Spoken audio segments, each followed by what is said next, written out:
J'aime beaucoup le mot théologie et j'aurais tendance à intégrer dans la théologie tout le monde, tout le champ de la réflexion euh, sur les textes, sur les sociétés. Pour moi, un théologien, c'est quelqu'un qui essaie de se mettre à la place de Dieu.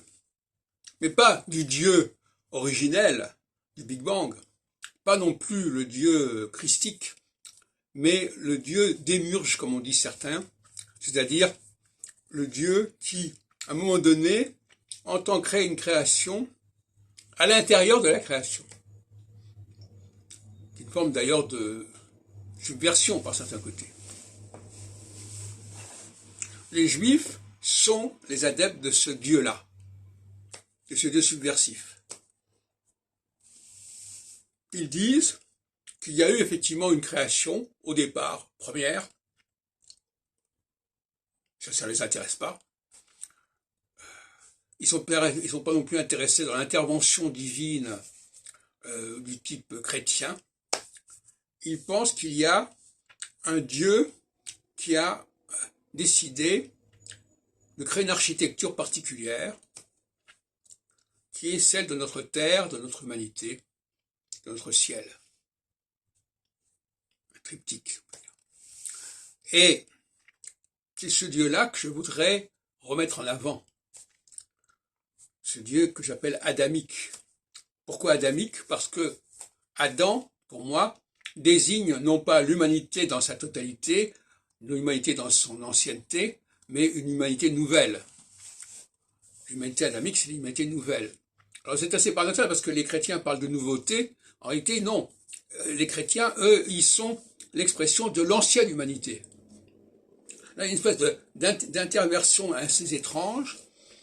Ils présentent comme nouvelle humanité ce qui est l'ancienne humanité. Et ils présentent la nouvelle humanité comme l'ancienne humanité. C'est merveilleux. Donc, effectivement, la théologie judaïque, c'est la théologie de la nouvelle humanité, qui n'est pas qui est créée par un Dieu particulier. Et c'est pour ça que ce Dieu, quelque part, il est un peu sur la défensive. Il veut qu'on s'adresse à lui, et il ne supporte pas qu'on s'adresse au Père. Parce que quand il dit « tu l'adoreras moi et pas les autres », il entend aussi rejet du paganisme, rejet de la création première pour cette nouvelle création.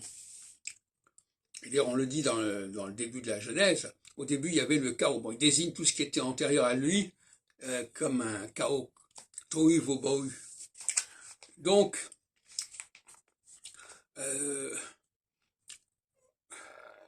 être théologien, c'est se mettre à la place de la Constitution, si vous voulez, en quelque sorte.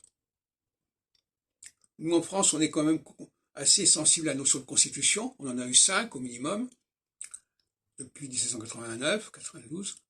Eh bien, voilà, on se dit, comment penserait quelqu'un qui voudrait organiser une société? C'est ce qu'on appelle aussi l'intelligent design. Voilà. Comment il pense, qu'est-ce qui se passerait dans la tête? Il ne s'agit pas de définir Dieu, il s'agit de définir son projet. C'est pas du tout pareil. Projet, un projet, on comprend ce que c'est qu'un projet. On veut organiser une société, comment on fait? De même qu'on veut organiser une mécanique, qu'on veut organiser une structure quelconque, comment fait-on? Et c'est la logique de cette construction, cette logique structurelle qui nous intéresse au niveau de la théologie pour moi.